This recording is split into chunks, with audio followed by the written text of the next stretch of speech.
cm3. Donc il y a deux types de permis, le permis AM 2 roues, scooter, moto, enfin, tout ce qui est 50 cm3, et pour quadricycle léger, donc c'est pour les voitures sans permis. Donc pour aller vous inscrire, il va vous falloir donc la SSR niveau 1 ou niveau 2. Très important, il ne faut vraiment pas le perdre, on vous donne en 5e normalement quand vous passez donc la SSR. Donc vraiment perdez le pas, c'est très très important.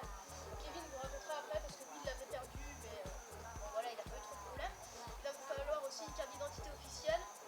Et voilà, après c'est tout, l'argent bien sûr. Donc ça dépend, bien sûr. Après c'est 300 € en France. Ouais. Et moi j'ai eu de la chance personnellement, j'ai payé 175 € parce que j'étais sur une bonne auto-école. Donc voilà. En revenant à mon petit problème, alors moi j'avais perdu la SSR niveau dans mon petit. Pour régler ce problème, il faut aller voir ou la principale, la CPE ou la secrétaire, ça dépend. Et vous allez demander un duplicata. Qu'est-ce que c'est? C'est une copie de votre SSR niveau 1, confirmant que moi, qui ai écrit 7 élèves, a bien passé la SSR niveau 1 avec succès. Voilà, Alors pour cette deuxième partie, comme prévu, on va parler des équipements. Alors en ce moment-là, on a un casque et des gants, surtout. Alors donc je vais vous parler de mon casque. Alors ce casque, il a coûté 50 €. C'est pas très cher, mais il faut s'investir quand même un petit peu. Alors les aérations les plus classiques, c'est sur la tête, les deux là. Voilà, donc on peut les fermer quand il fait trop froid. Et ici, donc vers le menton. Ça c'est pour aérer en fait, enlever la buée. Donc voilà, si on a fermé la visière, c'est quand même vachement cool. Voilà. Hop. Alors maintenant, je vais vous parler de mes gants. Alors je les ai achetés 30 € dans un magasin spécialisé dans la moto. Alors on voit qu'ils ont été renforcés sur la paume et sur l'index. Donc on voit quand même qu'il y a une doublure comparé aux autres endroits. Alors qu'est-ce qu'il faut savoir dans les gants, c'est que quand ils sont trop résistants, ils sont pas assez confortables. Et quand ils sont trop confortables, ils sont pas assez résistants. Il faut quand même prendre entre les deux parce que faut quand même que les articulations des doigts soient bien maniables et qu'ils soient quand même assez résistants. C'est fait pour ça. Donc voilà, j'avais juste ça à vous dire. Donc pour ma part, j'ai acheté un casque de la marque XS, donc c'est vraiment une bonne marque. Je suis pas déçu du casque. Je l'ai payé 100 €. Donc je trouve que c'est pas encore trop excessif. Et comme disait Kevin tout à l'heure, de toute façon, c'est un investissement et il faut bien l'acheter. Donc les ventilations classiques, menton et dessus donc.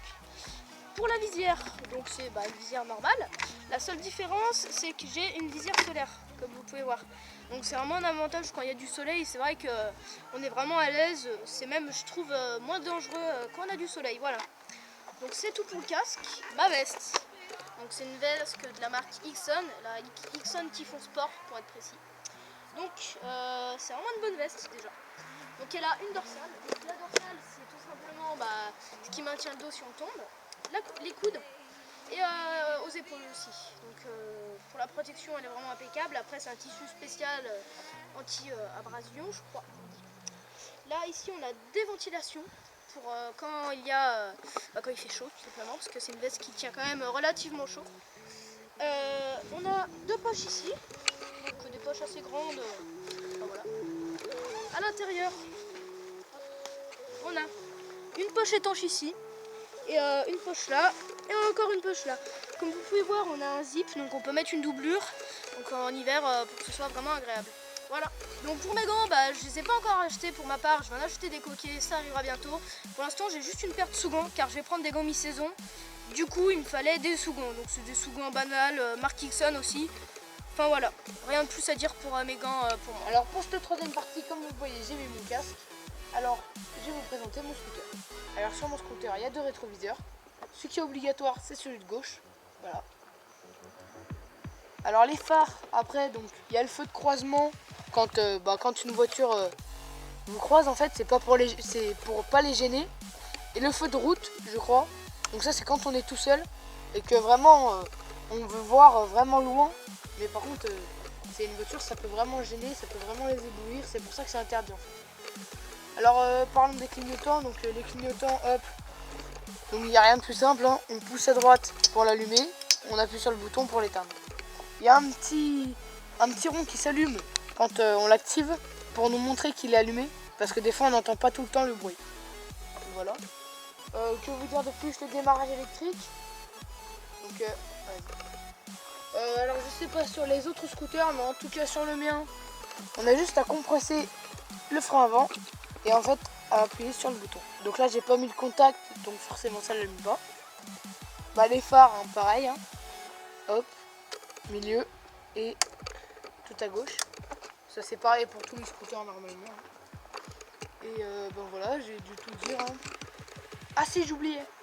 Donc on a le démarrage électrique et aussi le démarrage au kick. Donc ça on a juste à allumer le contact. Et en fait donc je pense que vous savez l'utilisation du kick. Donc on va appuyer dessus, faire des compressions environ moins de 5 fois en fait. Hein. C'est juste pour que ça freine et que le scooter s'allume. Alors je vais vous le démarrer au kick puis électriquement. On va d'abord démarrer au kick. Alors j'allume le contact. Hop. Et puis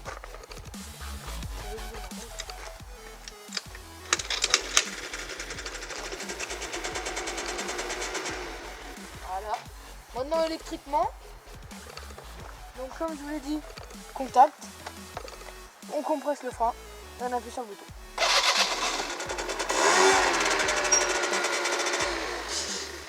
Voilà. C'était Little Boomer en compagnie de Jim. Merci d'avoir regardé la vidéo. Allez, salut!